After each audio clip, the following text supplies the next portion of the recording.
늦었는데 미안해요. 옷가방을 깜빡했네.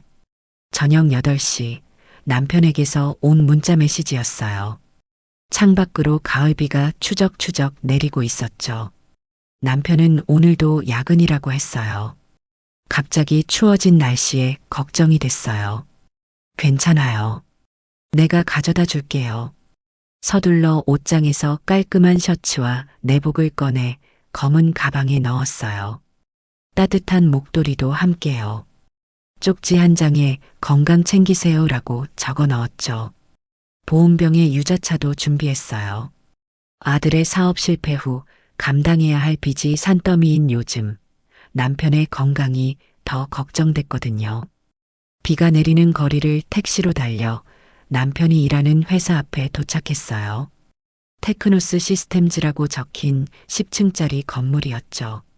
남편이 퇴직 후 일하기 시작한 지도 벌써 3개월이 되어 가요. 68세 박종은 30년 넘게 대기업에서 마케팅 상무로 일했던 제 남편이죠. 정년 퇴직 후 집에만 있기가 답답했던 모양이에요. 하지만 진짜 이유는 달랐어요. 아들 빚 때문에 집이라도 지켜야 해라는 말을 한 적이 있었죠. 아들의 사업 실패로 보증을 섰던 빚이 우리 노후 자금을 모두 삼켜버렸어요. 남편은 사람은 일할 때 가장 자신을 지킬 수 있어라며 경비 일을 시작했죠. 은퇴 후에도 아니 오히려 지금이야말로 일이 필요했던 거예요. 로비에 들어서니 경비실에 남편 대신 젊은 경비원이 앉아 있었어요. 안녕하세요. 박종은 씨 좀 찾습니다. 그가 귀찮은 듯 스마트폰에서 고개를 들었어요. 아, 종은 선배님요? 지금 서류 창고에 계실 거예요. 지하 1층이요. 서류 창고요? 경비 업무가 아니라.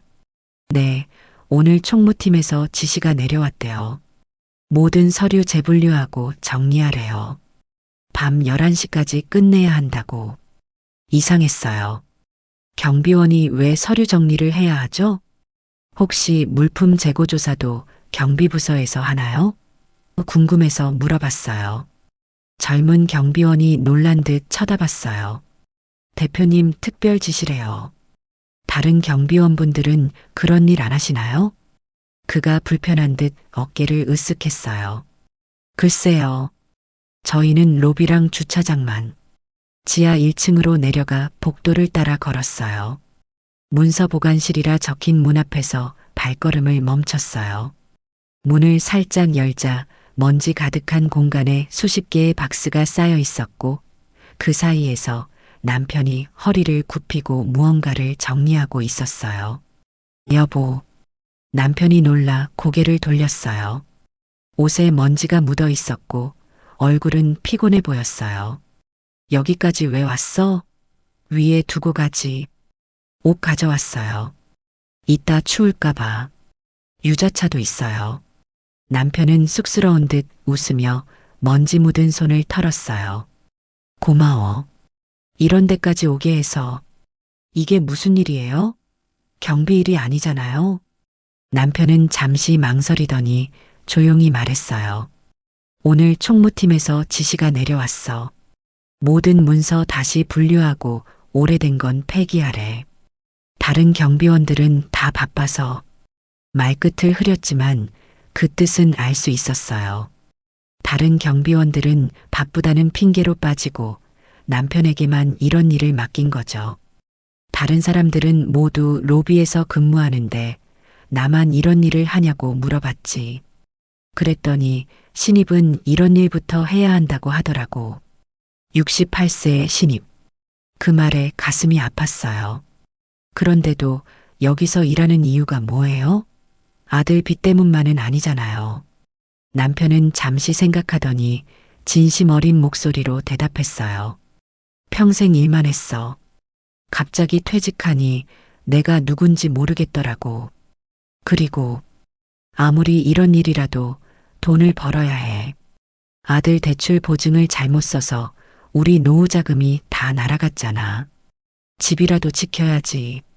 목소리를 낮추며 계속했어요. 사실 여기 월급이 다른 경비일보다 좀 나아. 그래서 참고 있는 거야. 우리 나이에 이런 일자리도 구하기 힘들어. 2달만 더 견디면 정직원 전환 가능성도 있대. 그때 복도에서 젊은 남자 직원 둘이 지나가며 대화하는 소리가 들렸어요. 그 노인네, 오늘도 야근이래. 대표님이 골탕 먹이나 봐. 에이, 그래도 불쌍하지 않아? 상무 출신이라면서. 그거 거짓말일걸? 상무 출신이 여기서 경비를 왜 해? 남편의 표정이 굳었어요. 금방 웃음기가 사라졌죠. 이런 말을 매일 들어왔던 걸까요? 신경 쓰지 마. 젊은 친구들은 다 그래. 남편의 말투가 담담했지만 눈빛에는 상처가 어려 있었어요. 가방에서 깨끗한 물수건을 꺼내 남편의 이마에 묻은 먼지를 닦아줬어요. 그러자 남편은 어색하게 웃으며 내 손을 잡았어요. 선이야, 괜찮아. 나 이 정도 일은 문제 없어. 젊을 땐 우리가 더 힘든 일도 했잖아. 그때 문서 보관실 문이 갑자기 열렸어요. 젊은 여직원이 고개를 빼꼼 내밀었죠. 아저씨 여기 계셨군요. 대표님 지시라고 합니다. 서버실 바닥 청소도 오늘 다 해야 한대요. 자정까지요. 그리고 내일은 옥상 방수포 점검도 하셔야 한다네요. 비가 많이 온대서. 남편이 벌떡 일어났어요. 네, 알겠습니다. 여직원은 나를 힐끗 보더니 덧붙였어요. 아, 외부인은 출입 금지예요. 보안 규정이라. 제 아내입니다. 옷 좀 가져다 줬어요. 그래도 규정은 규정이니까요. 빨리 나가주세요. 문이 닫히고 남편은 한숨을 내쉬었어요. 미안해. 여기 규정이 좀 엄격해. 여보, 다른 곳으로 옮기는 건 어때요? 이런 데서 일하지 말고. 남편은 고개를 저었어요. 말했잖아. 요즘 우리 나이에 일자리 구하기가 얼마나 힘든지 알잖아. 게다가 여기 월급은 다른 데보다 좀 나은 편이야. 정직원 전환 가능성이 있다면 더 참아볼 만해. 남편의 말에 가슴이 아팠어요. 평생 열심히 일했는데 이제는 이런 대우를 받아야 한다니. 더구나 아들의 실패로 노후 자금마저 다 날려버려서 이런 고통까지 감내해야 한다니. 대표님은 어떤 분이에요? 경비 업무를 하는 직원한테 이렇게 일을 시키는 건. 대표님? 우리 같은 사람들은 얼굴도 못 봐. 중역들하고만 대화하시지. 그래도 젊은 나이에 성공했다고 하더라고. 35에 벤처 창업해서 대박 났대. 남편이 주변을 살피더니 낮은 목소리로 덧붙였어요. 근데 직원들 사이에선 냉혹하다고 소문이 좀 있어. 특히 나이 든 직원들한테는. 그때 복도에서 누군가 큰 소리로 말했어요. 박경비는 오늘 12시까지 끝내라고 전해. 대표님 특별 지시야. 남편의 얼굴이 순간 굳었다가 곧 아무렇지 않은 듯 웃었어요. 가봐. 나 괜찮으니까 걱정 말고. 정말요? 옷은 여기 두고 갈게요. 추우면 꼭 갈아입어요. 유자차도 마시고요. 고마워. 남편은 잠시 머뭇거리더니 조심스럽게 말을 이었어요. 사실 오늘부터 3일간 회사 숙직실에서 자기로 했어. 야간 경비 담당자가 갑자기 아파서 빠졌거든. 야간 수당이 꽤 쏠쏠해서 빚 갚는데 조금이라도 도움이 될 것 같아서. 놀라서 남편을 쳐다봤어요. 3일이나요? 그동안 집에 안 오신다고요? 어쩔 수 없어. 야간 수당 받으면 이번 달 대출이자 갚는데 도움이 될 거야. 내일은 옥상 방수포 점검도 해야 한대. 면바지도 가져와 줄래? 빨리 끝내고 좀 쉬어야지. 남편의 말에 가슴이 저려왔어요. 이 나이에 숙직까지 하다니. 하지만 이자가 몇백씩 나가는 지금 우리 형편에선 야간 수당도 무시할 수 없었죠. 돌아 나오는 길, 복도 벽면에 걸린 사진들이 눈에 들어왔어요. 테크노스 시스템즈 기업 문화. 모든 직원은 가족입니다라는 현수막 아래 웃고 있는 직원들 사진이 걸려 있었어요. 그리고 회사 사보에는 노인 존중 기업 문화 선도 기업 수상 사진과 함께 대표의 인터뷰가 실려 있었죠. 우리 회사는 나이가 아닌 역량으로 평가합니다. 연륜 있는 직원들의 경험을 존중합니다. 텅 빈 말처럼 느껴졌어요. 엘리베이터를 타고 올라가며 남편의 굽은 어깨가 자꾸 눈앞에 아른거렸어요. 로비로 나오는 길에 경비실을 들여다봤어요. 남편의 자리에는 작은 책상과 의자, 그리고 벽에 걸린 근무표가 보였어요. 가까이 가보니 남편의 이름 옆에 빽빽하게 일정이 적혀 있었죠. 서버실 청소, 화장실 점검, 주차 관리, 물품 재고 조사, 옥상 방수포 점검. 다른 경비원들에 비해 2배는 더 많아 보였어요. 책상 위에는 남편이 정성스레 만든 노트가 놓여 있었어요. 표지에는 경비 업무 매뉴얼이라고 꼼꼼히 적혀 있었죠. 불안정한 글씨체로 빽빽하게 업무 내용과 방법들이 적혀 있었어요.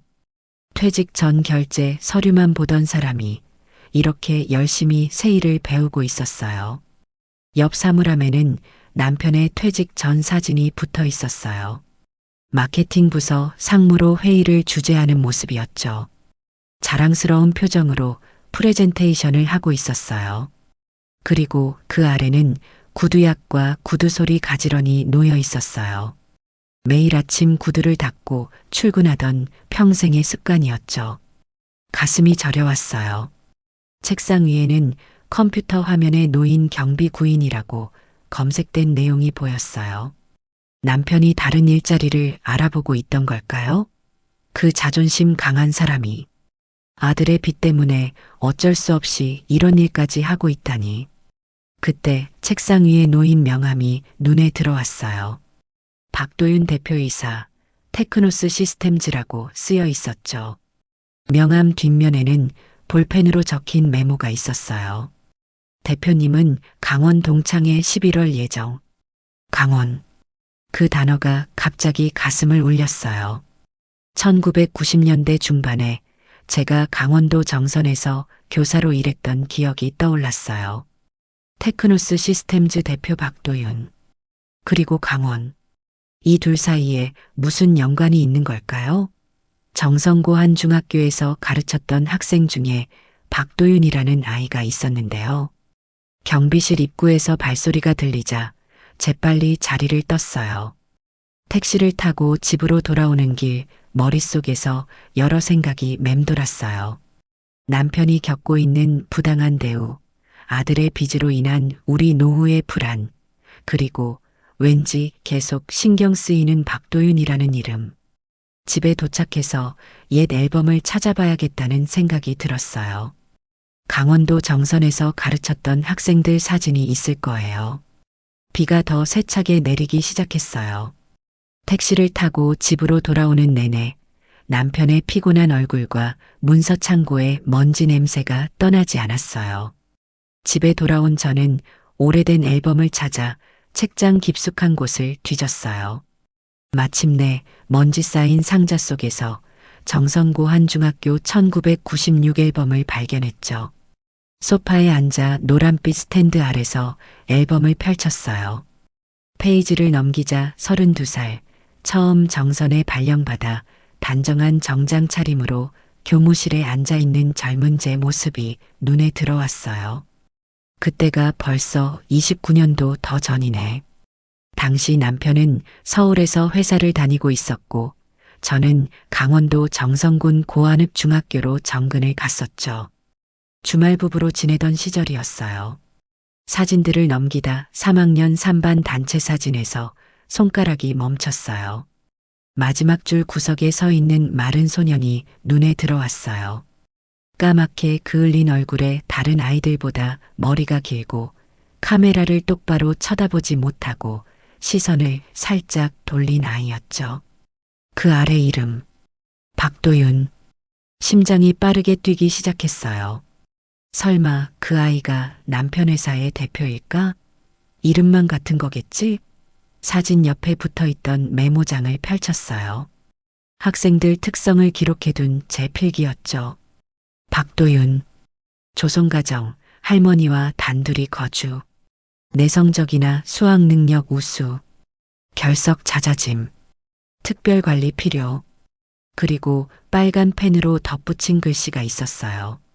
나이트클럽 구출, 조폭 빚 130만 원. 그때의 기억이 물밀듯이 밀려왔어요. 1996년 가을, 강원도 정선군 고안읍. 석탄 산업이 사양길로 접어들며 침체된 탄광촌이었어요. 석탄 산업 합리화 정책으로 광부들은 일자리를 잃고 마을은 쇠락해 가고 있었죠. 경제적으로 어려운 가정의 아이들이 많았어요. 저는 정근 온 지 6개월 된 32살 국어교사였는데 생활지도 업무도 겸했어요. 3학년 3반 담임을 맡았는데 그 반에 박도윤이란 아이가 있었죠. 처음엔 눈에 띄지 않는 평범한 아이였어요. 다른 아이들처럼 교복을 입고 조용히 수업을 들었죠. 하지만 가정환경 조사서를 받고 나서야 알게 됐어요. 부모님 항목이 공란이었으니까요. 도윤아, 이건 어떻게 된 거니? 방과 후 교실에 남아있던 도윤이에게 물었어요. 아이는 고개를 숙인 채 대답했어요. 아버지는 누군지 모르고요. 어머니는 전학고 가출했대요. 그 말을 하는 아이의 목소리가 떨렸어요. 그럼 누구랑 살고 있니? 외할머니요. 근데 많이 편찮으세요. 그 말을 듣고 가정 방문을 결심했어요. 다음 날 수업을 마치고 도윤이네 집을 찾아갔죠. 탄광촌 끝자락 언덕배기에 있는 낡은 집이었어요. 문을 열자 여든이 넘어 보이는 할머니가 나오셨어요. 구부정한 허리, 거친 손, 깊게 패인 주름. 힘든 삶의 흔적이 고스란히 담긴 얼굴이었죠. 선생님이세요? 어이구, 이런 데까지 오시고. 도윤이가 무슨 잘못이라도 했나요? 아니에요, 어르신. 도윤이 공부를 도와주려고요. 집안은 깨끗했지만 너무 허름했어요. 방 한 칸, 부엌 한 칸이 전부였죠. 그래도 도윤이의 책상은 깔끔하게 정돈되어 있었어요. 우리 도윤이 공부 잘하지요? 제가 글을 몰라서 못 가르치는데도. 할머니는 손주에 대한 자랑을 조심스레 내비치셨어요. 눈가에 자부심이 어려 있었죠. 그날부터 도윤이에게 특별한 관심을 두기 시작했어요. 조용한 아이였지만 수학과 과학 성적은 반에서 상위권이었거든요. 방과 후에 남아 문제를 더 풀어주면 진지하게 고민하며 답을 찾아냈어요. 하지만 9월부터 도윤이의 결석이 잦아졌어요. 처음엔 하루, 그 다음엔 이틀, 점점 늘어나더니 일주일 내내 나오지 않을 때도 있었죠. 도윤이 할머니 많이 아프세요. 같은 반 친구가 알려줬어요. 바로 집으로 달려갔지만 집은 텅 비어 있었어요. 아, 할머니요? 병원에 입원하셨대요. 뇌졸중이라던데요. 이웃 아주머니의 말을 듣고 시내 병원으로 향했어요. 병실에 들어서자 산소 마스크를 착용한 할머니가 힘겹게 숨을 쉬고 계셨어요. 할머니, 저 도윤이 담임 김선희 선생님이에요. 도윤이는요? 할머니는 희미하게 눈을 떴어요. 입술이 움직였지만 소리가 나오지 않았어요. 간호사가 다가와 말했어요. 이분 뇌경색이세요. 응급수술이 필요한데 돈 문제로. 그 중학생 손자가 수술비 구하러 갔다는데 며칠째 안 보여요. 심장이 철렁 내려앉았어요. 15살 아이가 할머니 수술비를 구한다고? 학교로 돌아와 다른 학생들에게 물어봤어요. 도윤이 봤니? 선생님, 도윤이 형들이랑 다닌다는 소문 있어요. 형들? 네, 나이트클럽 다니는 형들이요. 관광버스 터미널 쪽에 있어요. 그 말을 듣고 가슴이 철렁 내려앉았어요. 당시 고안읍에선 관광 나이트클럽 주변에 작은 조직 폭력배들이 있다는 소문이 있었거든요. 교무실로 돌아와 동료 교사에게 물었어요.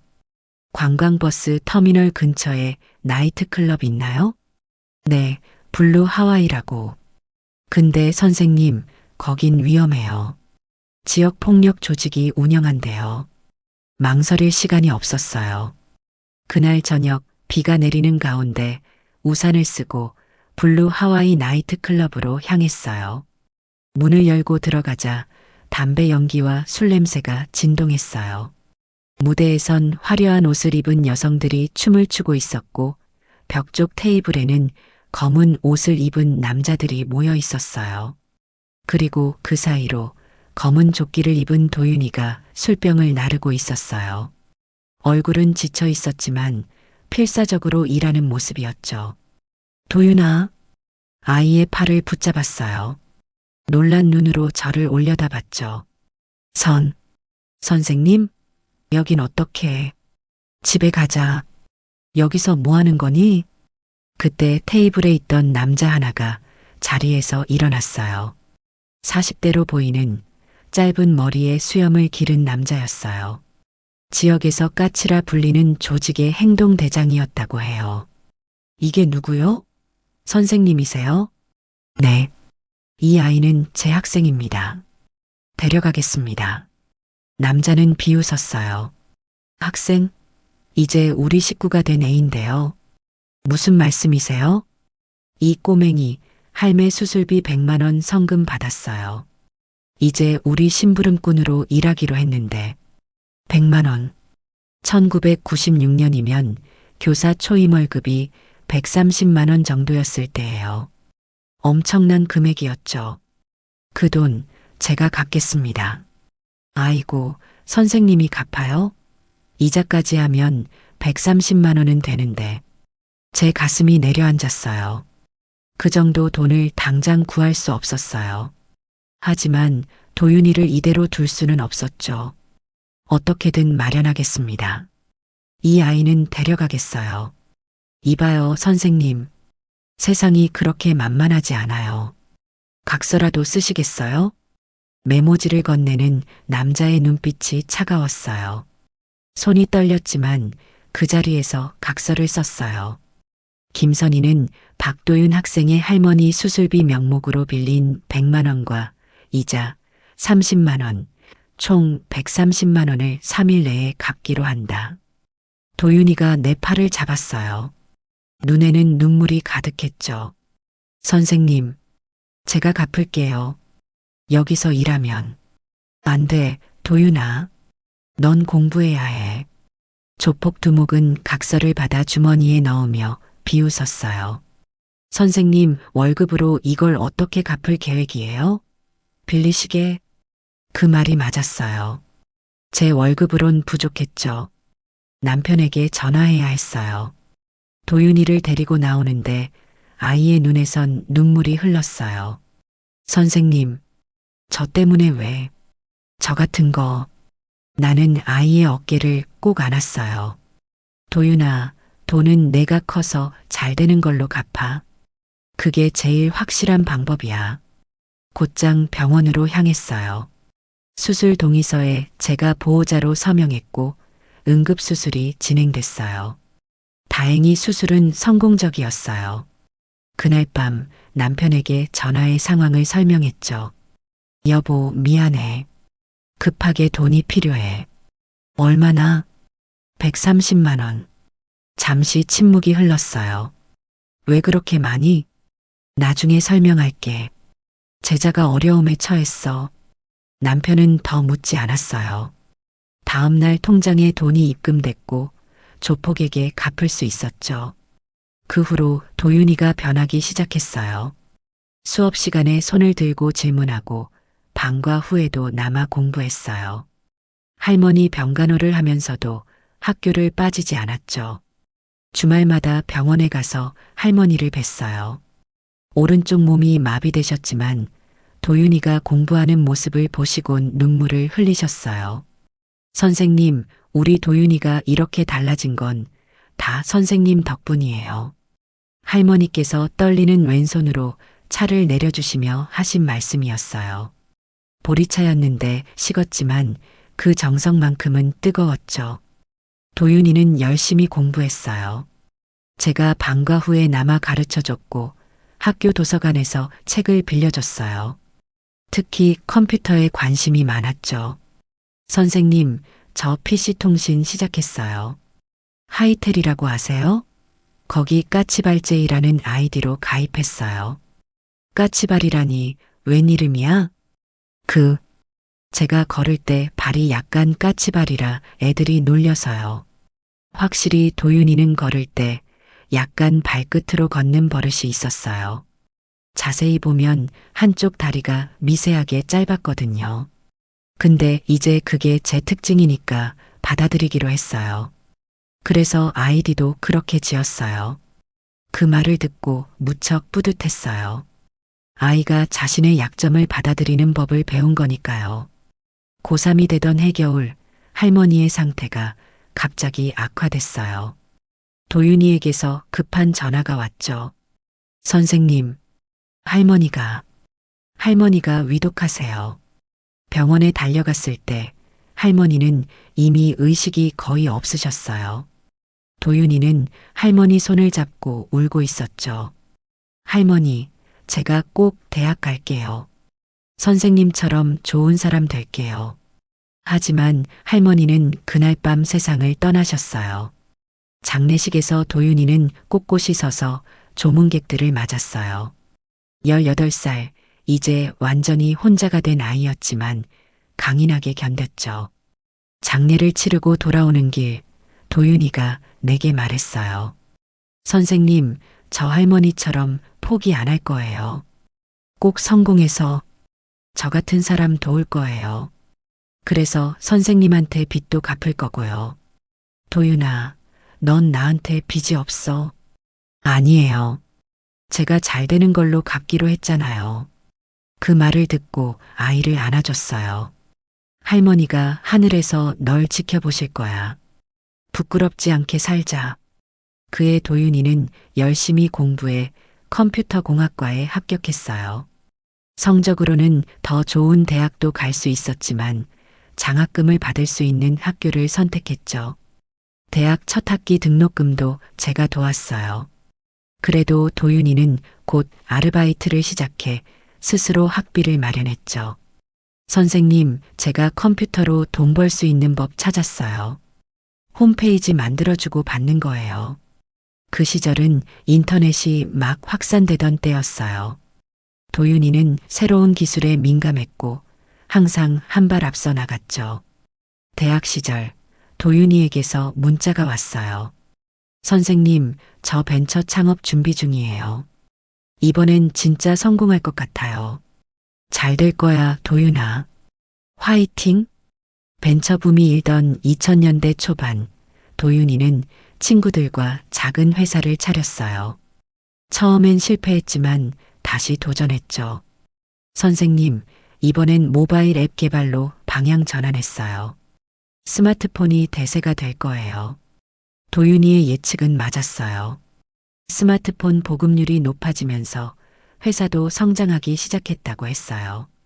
2006년 창업대회에서 대상을 받았다는 소식을 전해왔어요. 축하 메시지를 보냈죠. 그 후로 연락이 뜸해졌어요. 가끔 명절에 문자가 오고 제가 이사할 때 짧은 전화가 오는 정도였죠. 바쁘게 성장하는 회사를 경영하느라 그랬겠죠. 마지막 연락은 2010년경이었어요. 선생님, 회사가 많이 커졌어요. 언젠가 꼭 찾아뵙겠습니다. 항상 감사합니다. 그 후로는 아무 소식도 없었어요. 앨범을 덮으며 깊은 한숨이 나왔어요. 오래된 기억이지만 어제 일처럼 선명했어요.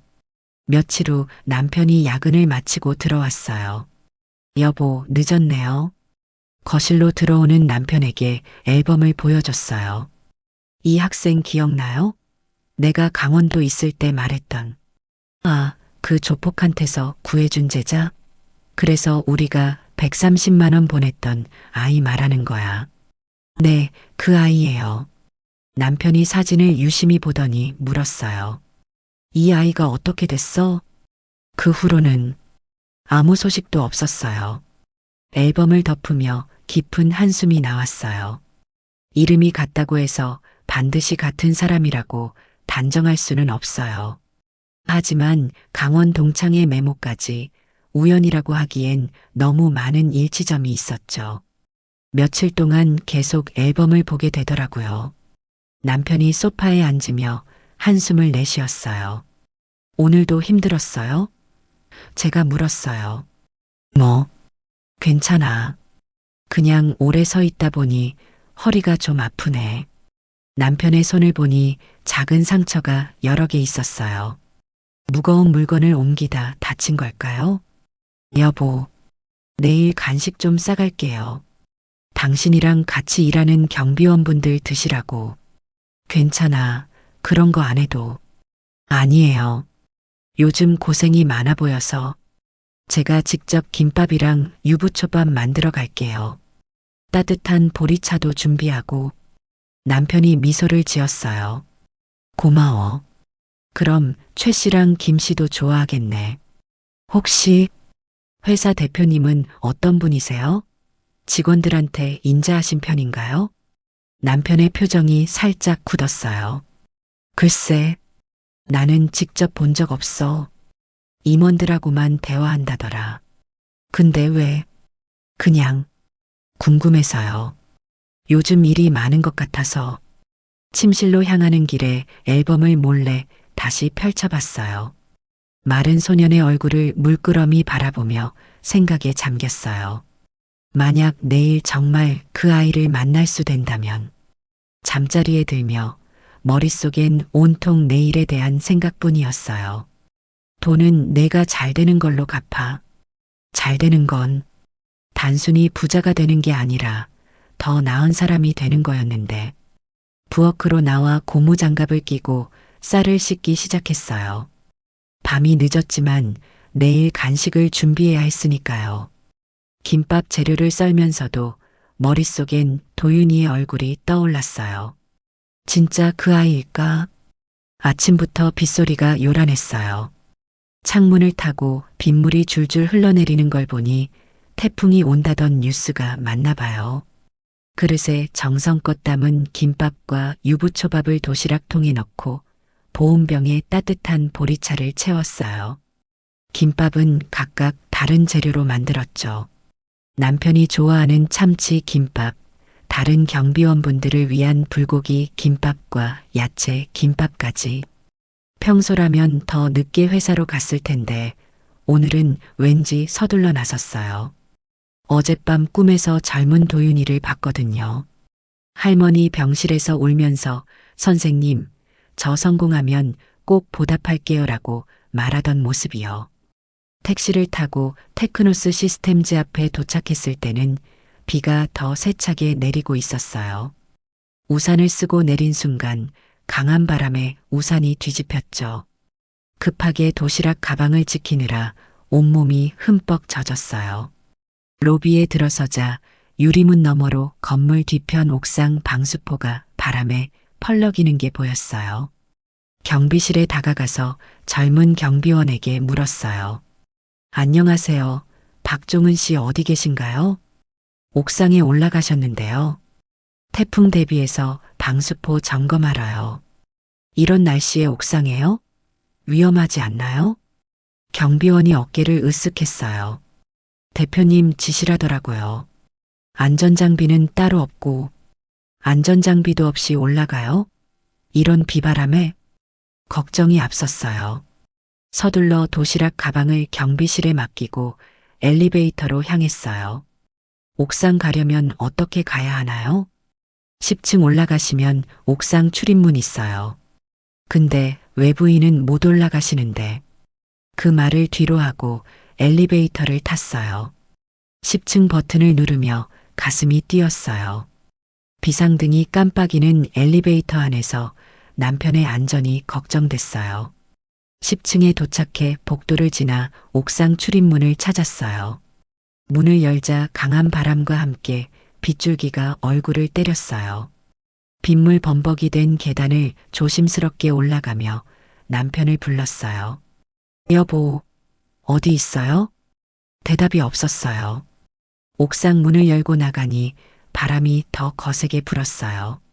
시야가 잘 확보되지 않았지만 저 멀리 방수포를 고정하는 남편의 모습이 희미하게 보였어요. 여보, 남편은 방수포를 고정하느라 제 목소리를 듣지 못했어요. 미끄러운 옥상 바닥을 조심히 건너 그에게 다가갔어요. 아니, 이런 날씨에 여기서 뭐 하는 거예요? 남편이 놀라 뒤돌아봤어요. 왜 여기 올라왔어? 위험해. 당신이 더 위험하잖아요. 이런 날씨에 안전장비도 없이.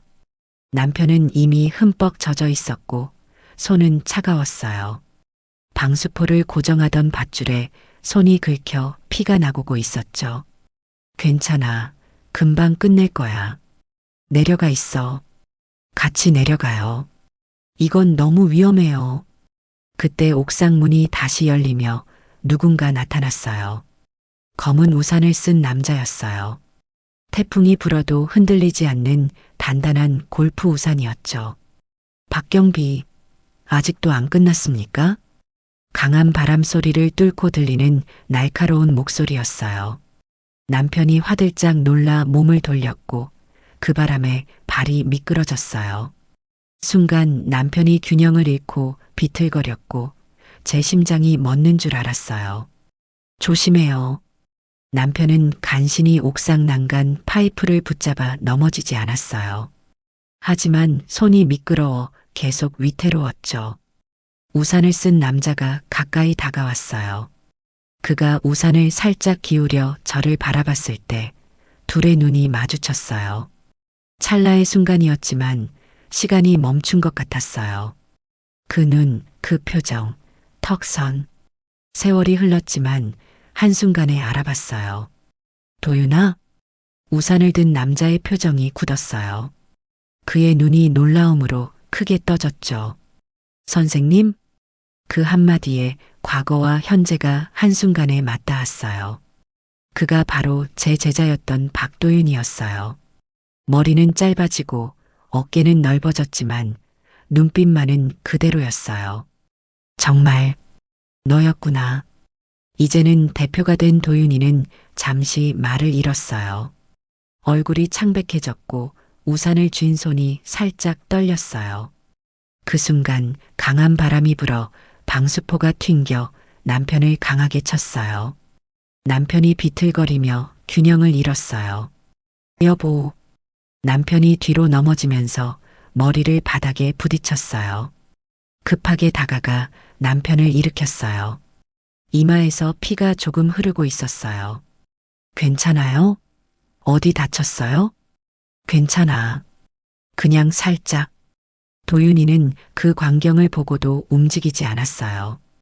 그저 우산 아래에서 놀란 표정으로 바라보고만 있었죠. 잠시 혼란스러워하던 그가 마침내 입을 열었어요. 이분이 선생님 남편이신가요? 그래, 여기서 경비로 일하고 있어. 이런 위험한 일을 왜 시키는 거니? 도윤이의 표정이 다시 굳어졌어요. 잠시 동안의 놀라움이 가시고 다시 차가운 대표의 표정으로 돌아갔죠. 안전 점검은 필수적인 업무입니다. 날씨가 좋지 않아도 건물 안전을 위해. 안전? 그런 말 하려면 안전 장비부터 제대로 갖춰 놓아야 하지 않겠니? 이런 날씨에 젊은 사람들도 로비에 있던데 나이든 신입을 위험한 곳에 내보내고. 도윤이의 얼굴이 굳어졌어요. 그 표정에는 당혹감과 함께 어떤 방어적인 기색이 보였어요. 나이가 있으신 분은 이런 일에 적합하지 않을 수 있습니다. 하지만 업무는 업무대로 진행돼야. 도윤아, 제 목소리가 날카롭게 울렸어요. 도윤이는 움찔하며 말을 멈췄어요. 나이가 들었다고 신입이라고 제대로 안전장치도 없이 이렇게 위험한 일을 시키고 존중하지 않아도 되는 거니? 도윤이의 눈빛이 흔들렸어요. 잠시 무언가 말하려다 입을 다물었죠. 내가 너를 그렇게 가르쳤니? 사람을 이렇게 대하라고? 그때였어요. 옥상 문이 다시 열리고 젊은 여직원이 우산을 쓰고 나왔어요. 대표님, 임원회에 시작해야 하는데. 도윤이는 여전히 제게 시선을 고정한 채 대답했어요. 알았어. 금방 내려갈게. 여직원은 도윤이와 저를 번갈아 보며 어색하게 서 있다가 다시 문 쪽으로 물러났어요. 남편을 부축해 일으키며 도윤이를 노려봤어요. 내가 그토록 믿었던 아이가 정말 변했니? 도윤이의 표정이 복잡하게 변했어요. 눈에는 혼란스러움, 당혹감, 그리고 어쩌면 부끄러움이 스쳐 지나갔어요. 선생님, 지금은 회의가. 나중에 다시. 회의? 미친 거야. 지금 이 상황에서 회의가 중요하다고? 이 사람이 다쳤잖아. 도윤이는 잠시 망설이다가 여직원을 향해 말했어요. 먼저 내려가. 회의는 다음 날로 미뤄. 그리고 저를 향해 낮은 목소리로 말했어요. 선생님, 먼저 안으로 들어가서 이야기하는 게 좋겠습니다. 여기는 위험하니까요. 그 말엔 동의했어요. 무엇보다 남편을 안전한 곳으로 데려가는 게 우선이었으니까요. 남편을 부축해 천천히 옥상 문으로 향했어요. 도윤이는 우산을 들고 뒤따라왔지만 우산을 남편에게 씌워주진 않았어요. 그 모습을 보며 가슴이 아팠어요. 내가 알던 그 따뜻하고 순수했던 소녀는 어디로 간 걸까요? 계단을 내려가는데 도윤이가 말했어요. 9층 의무실로 가시죠. 거기서 상처 치료부터 하고. 남편의 이마에서는 여전히 피가 흐르고 있었어요. 다행히 깊은 상처는 아니었지만 옷은 완전히 젖었고 몸은 떨리고 있었어요. 의무실에 도착해 남편을 눕히고 상처를 살폈어요. 총무팀 김 과장이 달려와 구급상자를 가져왔죠. 그녀는 회사 안전보건관리자라고 소개했어요. 많이 다치셨네요. 일단 응급처치부터 해드릴게요. 혹시 병원에 가셔야 할 것 같은데. 김 과장이 숙련된 솜씨로 남편의 상처를 소독하고 붕대를 감아주었어요. 도윤이는 의무실 입구에 서서 어색하게 서 있었어요. 처치를 한 후 침묵이 흘렀어요. 도윤이는 여전히 문 앞에 서 있었고 남편은 침대에 앉아 있었어요. 대표님이 아내의 제자였던 그 도윤입니까? 남편이 조용히 물었어요. 도윤이는 고개를 살짝 끄덕였죠. 네, 그렇습니다. 침묵이 다시 내려앉았어요. 그때 제 가슴 속에서 무언가가 끓어올랐어요. 도윤아, 기억나니? 내가 내게 한 말. 돈은 내가 잘 되는 걸로 갚아라. 도윤이의 눈이 흔들렸어요. 선생님, 잘 되는 건 단순히 부자가 되거나 높은 자리에 오르는 게 아니라 더 나은 사람이 되는 거였어. 이렇게 다른 사람을 함부로 대하라는 뜻이 아니었어. 도윤이의 얼굴이 굳어졌다가 이내 복잡한 감정이 스쳐 지나갔어요. 그의 입술이 떨렸지만 아무 말도 하지 않았죠. 내일 다시 오겠다. 오늘은 남편이 먼저니까. 남편의 손을 잡고 일어났어요. 도윤이는 여전히 말없이 서 있었어요. 그리고 도윤아, 내일은 내가 나한테 할 말이 많겠지. 나도 너한테 할 말이 많고. 도윤이는 고개를 숙인 채 작게 대답했어요. 네, 선생님. 그 목소리에는 혼란과 복잡한 감정이 섞여 있었어요. 마치 할머니 병상 앞에서 울던 소년의 목소리처럼요. 남편을 부축하고 병실을 나오며 마음은 무거웠지만 한편으론 결심이 섰어요. 내일 모든 것을 바로잡을 거예요. 도윤이에게 그리고 이 회사에서 일어나는 부당한 일들에 대해. 다음 날 아침 비는 그쳤지만 하늘은 여전히 흐렸어요. 남편은 머리에 붕대를 감은 채 출근을 고집했어요. 쉬었다가요. 의사도 이틀은 쉬라고 했잖아요. 괜찮아. 이 정도는. 어제 일 때문에 더 일찍 가봐야 해. 그 말에 가슴이 아팠어요. 오히려 더 일찍 가서 피해를 만회하겠다는 마음이겠죠. 평생 성실하게 살아온 사람이니까요. 그럼 내가 데려다 줄게요. 나도 할 일이 있으니까. 제가 따라간다는 말에 남편이 놀란 듯 쳐다봤어요. 무슨, 할 일? 옛 제자를 만나야 해요. 도윤이? 아니, 박도윤 대표를 만나야 해요. 남편은 잠시 침묵하다 고개를 끄덕였어요. 무슨 생각을 하는지 알 것 같았어요. 회사로 향하는 차 안에서 공간이 한동안 정적으로 가득 찼어요. 주머니에서 낡은 수첩 하나를 꺼냈어요. 도윤이의 생활기록부 복사본이었죠. 여보, 내가 이런 말 한 적 있었나요? 돈은 내가 잘 되는 걸로 갚아라. 남편이 운전대를 꽉 잡으며 대답했어요. 그 말 자주 했어요. 우리 아이들한테도. 맞아요. 그게 내 교육 철학이었어요. 돈이나 명예가 아니라 더 나은 사람이 되는 것. 그게 진짜 성공이라고 믿었으니까. 테크노스 시스템즈 앞에 도착하자 남편이 물었어요. 정말 그 애가 이렇게 변할 거라고 생각했어요? 아니요. 절대 믿지 못했을 거예요. 로비에 들어서자 분위기가 어제와 달랐어요. 직원들이 분주하게 움직이며 우리를 힐끔거렸죠. 소문이 퍼진 모양이었어요. 경비실에서 젊은 경비원이 남편을 보고 놀란 듯 일어났어요. 선배님, 괜찮으세요? 어제 일은 괜찮네. 고맙네. 위에서 연락 왔어요. 오늘은 내근만 하시랍니다. 밖에 나가지 말고. 남편의 얼굴에 미소가 번졌어요. 내근이라니 이제야 제대로 된 대우를 해주는 건가요? 그리고 대표님께서 선생님을 바로 올라오라고 하셨습니다. 제 가슴이 빠르게 뛰기 시작했어요. 이제 도윤이를 마주해야 할 시간이군요. 여보, 나 다녀올게요. 남편이 걱정스럽게 바라봤어요. 괜찮아요? 네, 걱정 마세요. 선생님과 제자의 대화니까요. 엘리베이터를 타고 10층으로 올라가는 동안 마음을 가다듬었어요. 문이 열리자 넓은 로비가 나왔고 정장 차림의 여직원이 기다리고 있었어요. 김선희 선생님이시죠? 대표님께서 기다리고 계십니다. 유리문으로 된 대표 집무실로 안내받았어요. 안에는 도윤이가 창가에 서서 밖을 바라보고 있었어요. 대표님, 선생님 모셔왔습니다. 도윤이가 천천히 돌아섰어요.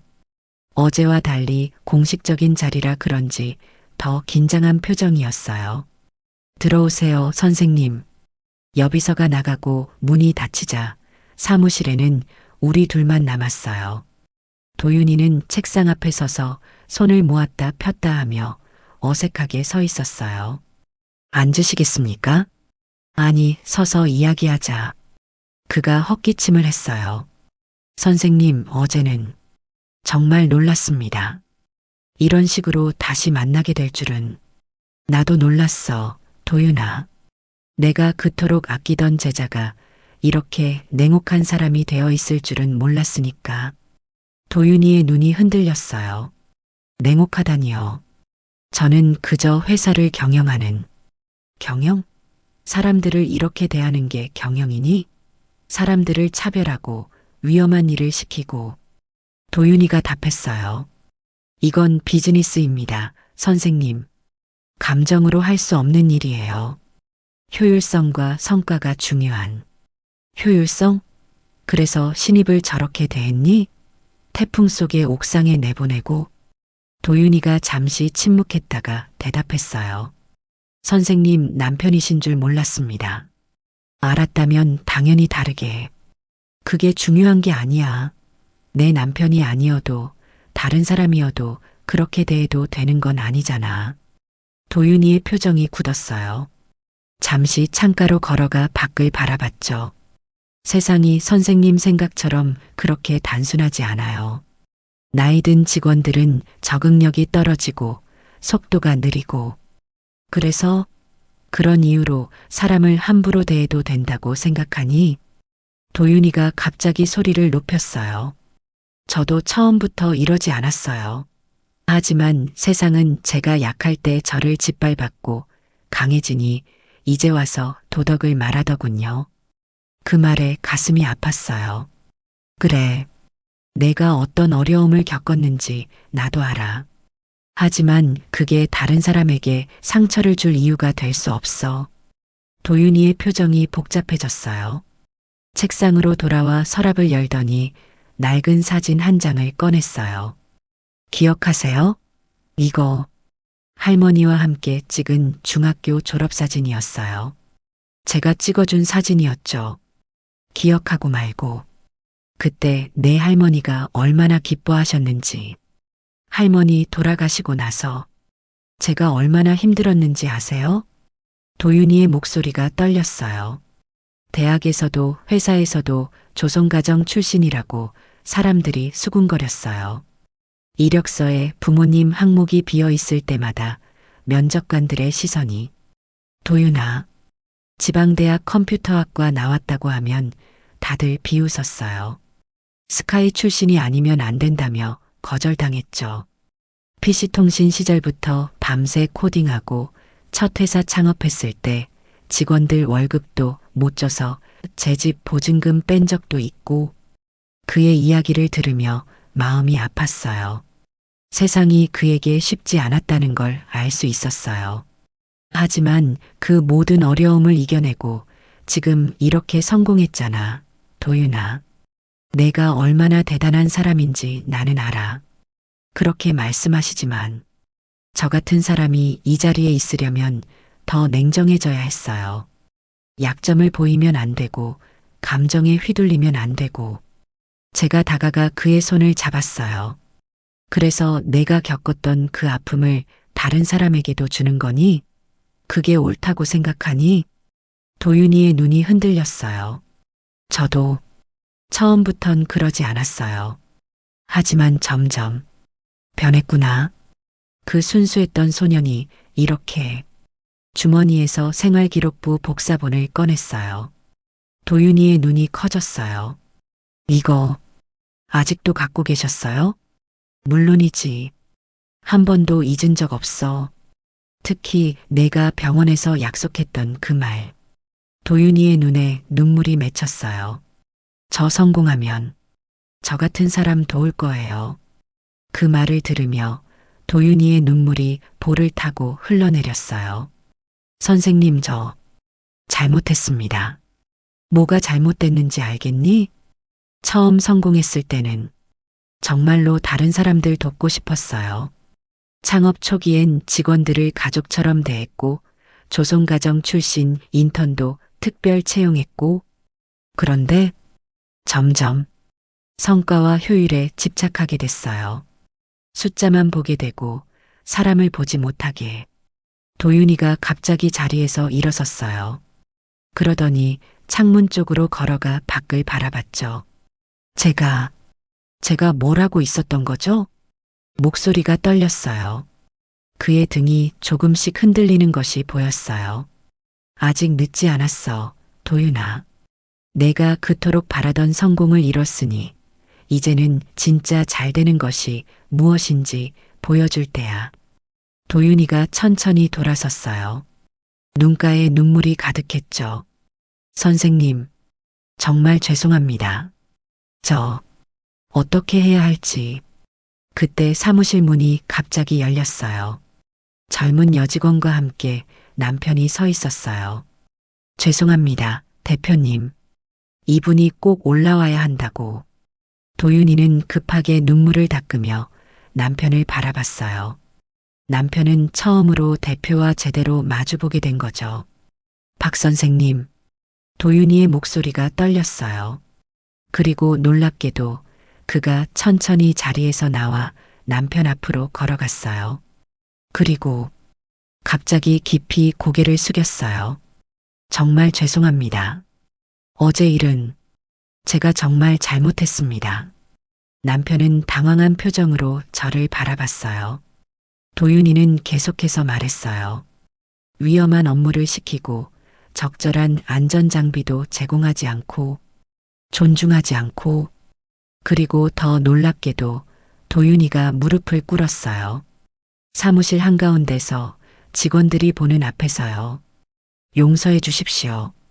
남편이 당황해 도윤이의 어깨를 붙잡았어요. 아니, 이러지 마세요. 일어나세요, 대표님.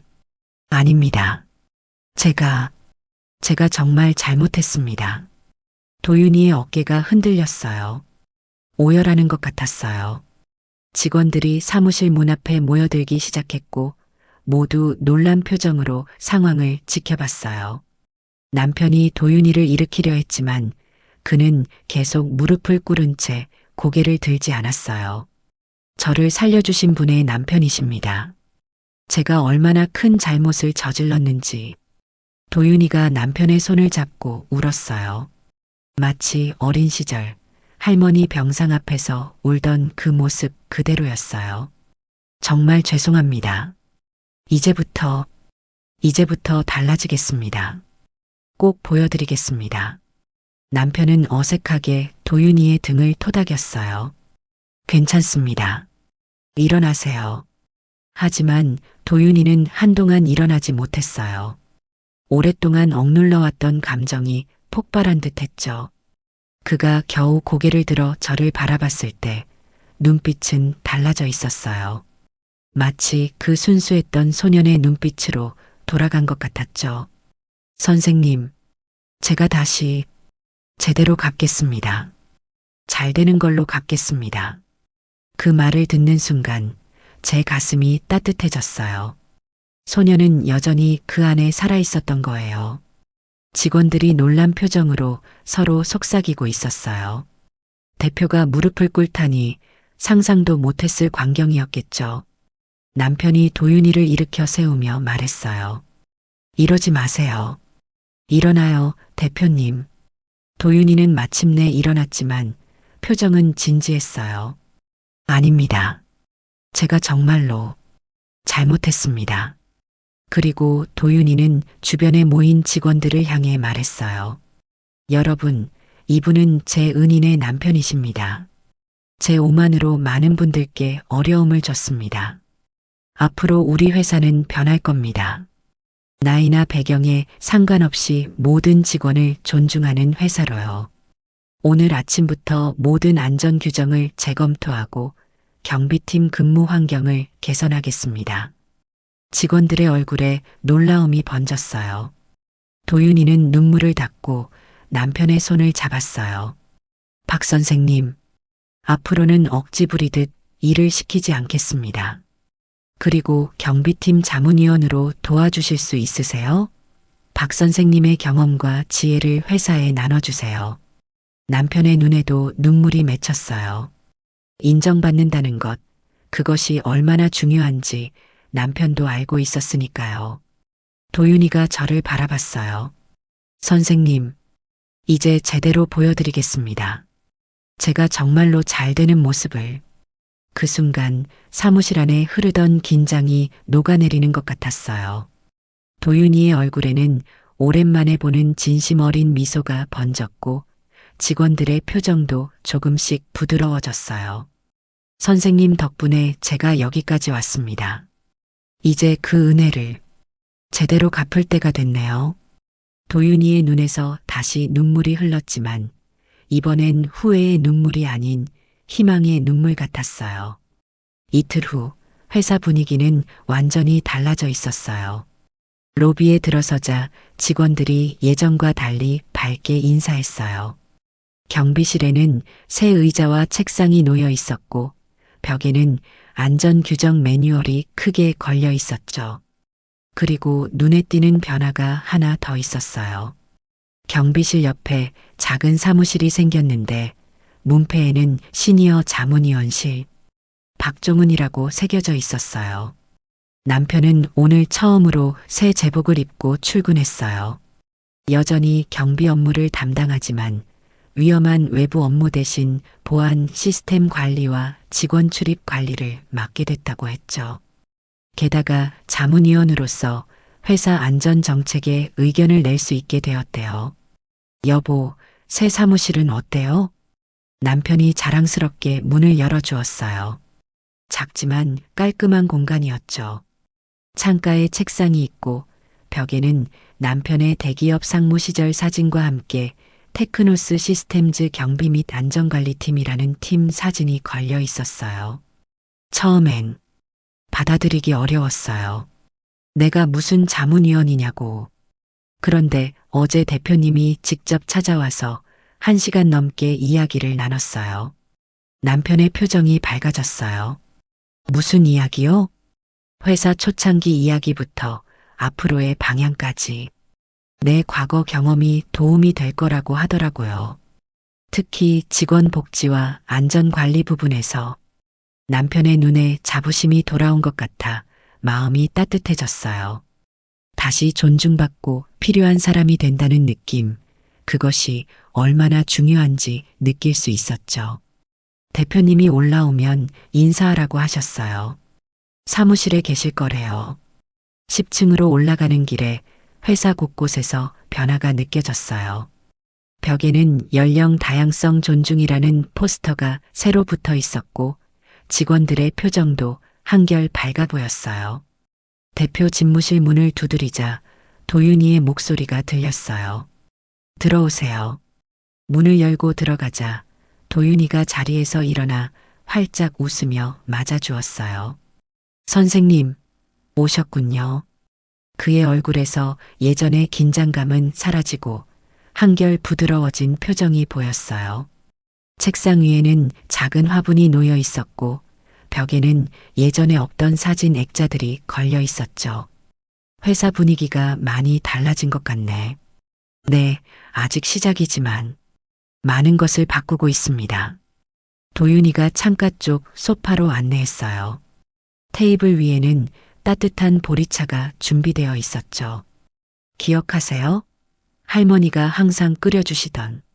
그럼 내가 어떻게 있겠니? 식었어도 할머니 손맛이 느껴지던 그 차. 도윤이의 눈이 촉촉해졌어요. 선생님, 정말 감사합니다. 그날 이후로 많은 생각을 했어요. 어떤 생각? 제가 왜 이렇게 변했는지. 성공하고 싶은 마음에, 인정받고 싶은 마음에 점점 냉정해졌던 거죠. 어느 순간부터 숫자와 성과만 보게 되고 도윤이가 서랍에서 낡은 수첩을 꺼냈어요. 이거 기억하세요? 선생님께서 주신 첫 공책이에요. 1996년 제가 도윤이에게 준 노트였어요. 첫 페이지에는 제 글씨로 꿈을 적는 공간이라고 적혀 있었죠. 아직도 갖고 있었구나. 여기 적었던 첫 번째 꿈. 기억나세요? 공책을 펼치자 어린 도윤이의 서툰 글씨가 보였어요. 꿈 선생님처럼 다른 사람 도와주는 사람 되기. 가슴이 뭉클해졌어요. 처음 성공했을 때는 그 꿈을 기억했어요. 회사 초기엔 직원들을 가족처럼 대했고 저 같은 배경의 청년들을 특별 채용도 했죠. 그런데 성공이 커질수록 초심을 잃게 됐던 거지. 네. 어느 순간 경쟁과 효율, 성과에만 집착하게 됐어요.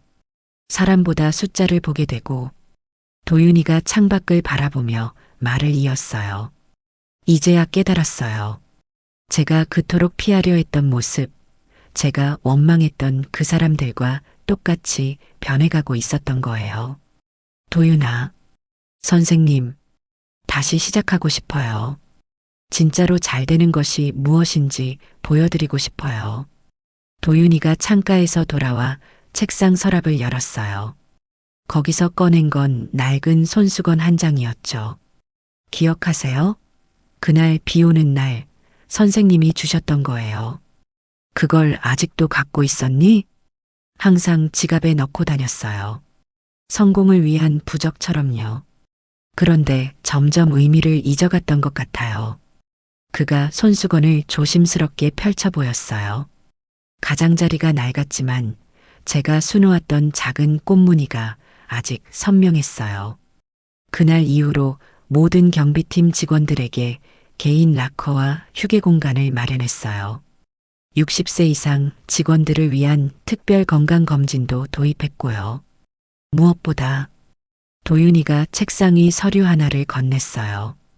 이게 뭐니? 조선가정 출신 대학생들을 위한 장학재단 설립 서류예요. 김선의 장학재단이라고 이름 지었습니다. 눈물이 왈칵 쏟아질 것 같았어요. 도윤아, 선생님께서 저에게 해주신 것처럼 저도 다른 아이들에게 기회를 주고 싶어요. 특히 할머니, 할아버지와 사는 아이들에게요. 도윤이의 눈에서도 눈물이 맺혔어요. 선생님께 진 빚을 드디어 제대로 갚을 수 있게 됐네요. 그때 문을 두드리는 소리가 들렸어요. 남편이었죠. 들어와도 될까요? 도윤이가 재빨리 눈물을 닦고 자리에서 일어났어요. 박 선생님, 어서 오세요. 남편이 서류 봉투를 들고 들어왔어요. 어제 말씀하신 안전관리 규정 검토해 봤습니다. 몇 가지 개선안을 정리했어요. 도윤이가 반갑게 서류를 받아들었어요. 역시 30년 경력이 다르네요. 이런 전문성을 못 알아봤다니. 남편은 쑥스러운 듯 웃었어요. 아, 그리고 이것도 가져왔어요. 남편이 작은 도시락 통을 내밀었어요. 아내가 특별히 대표님 드시라고 준비했어요. 유부초밥인데 엄청 맛있어요. 도윤이가 감동한 표정으로 도시락을 받았어요. 이렇게까지 정말 감사합니다. 아니에요. 요즘 대표님 덕분에 회사 분위기가 많이 좋아졌거든요. 다들 그래요. 한결 활기차졌다고. 도윤이의 얼굴에 진심 어린 미소가 번졌어요. 남편은 잠시 우리 둘을 바라보더니 말했어요. 제가 먼저 내려가 있을게요. 천천히 이야기 나누세요. 남편이 나간 후 도윤이가 창가로 다시 걸어갔어요. 아직도 믿기지 않아요. 선생님을 이렇게 다시 만나게 될 줄은. 나도 마찬가지야. 그 어린 소년이 이렇게 큰 회사의 대표가 될 줄이야. 도윤이가 깊은 한숨을 내쉬었어요. 많이 부끄러웠어요. 제가 그동안 어떻게 살아왔는지, 성공했다고 자만하면서 정작 제일 중요한 걸 잃어버렸으니까요. 그래도 지금이라도 깨달았으니 다행이지. 인생은 언제든 새로 시작할 수 있어. 도윤이가 고개를 끄덕였어요. 맞아요. 이제 진짜 시작인 것 같아요. 창밖으로 비가 그친 하늘이 보였어요. 먹구름 사이로 햇살이 비치기 시작했죠. 도윤이의 책상 위에 놓인 사진이 눈에 들어왔어요. 회사 창립 멤버들과 함께 찍은 사진 옆에 할머니와 함께 찍은 옛 사진이 놓여 있었죠. 매일 아침 이 사진을 보며 다짐해요. 절대 초심을 잊지 말자고. 할머니가 보시면 얼마나 자랑스러워 하실까. 그날 선생님이 오지 않으셨다면 저는 정말 말을 잇지 못하는 도윤이의 어깨를 가볍게 토닥였어요. 그런데 선생님은 어떻게 저를 찾으셨어요? 그 나이트클럽까지. 선생님의 직감이지. 학생들이 선생님 모르게 무슨 일 하는 줄 알아? 둘 다 웃음이 나왔어요. 세월이 흘렀지만 그 순간만큼은 마치 교무실에서 대화하던 그때로 돌아간 것 같았죠.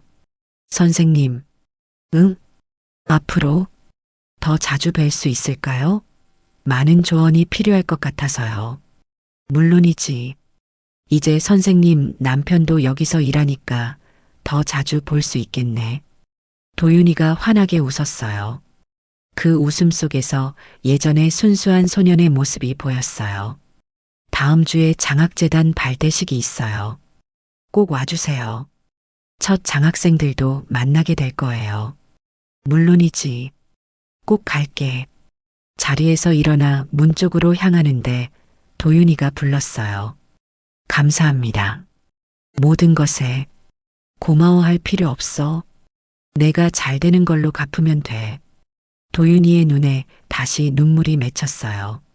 네, 선생님. 이번엔 제대로, 진짜로 잘 되는 걸로 갚겠습니다. 한 달 후, 가을이 깊어가는 어느 오후, 김선의 장학재단 첫 장학생 선발식이 회사 대강당에서 열렸어요. 조선가정 출신 대학생 10명에게 장학금을 전달하는 자리였죠. 무대 위에서 도윤이가 연설을 마치고 저를 단상으로 초대했어요.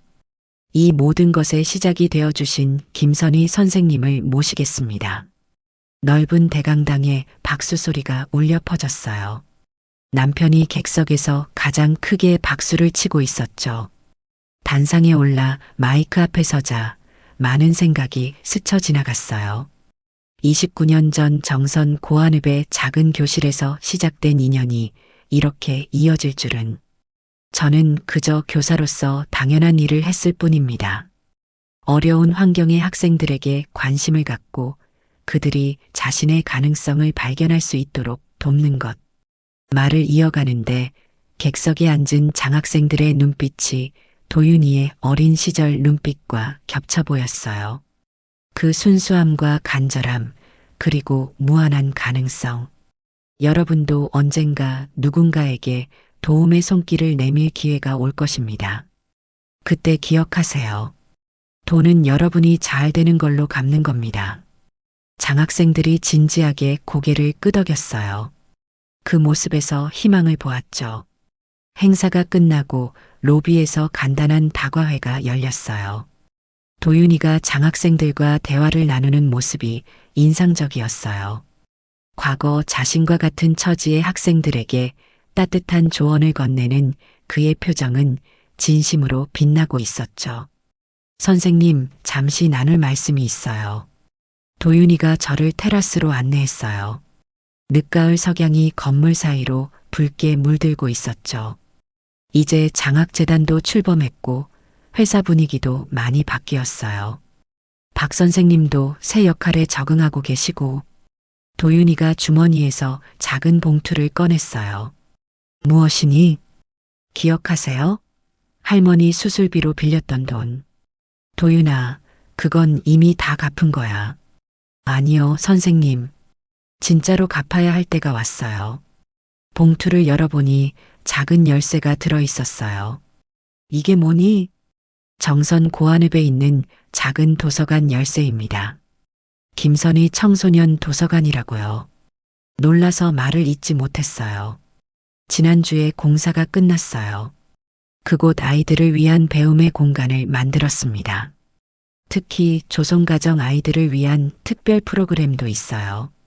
눈물이 차올랐어요. 그곳은 제가 태어나고 자란 곳이에요.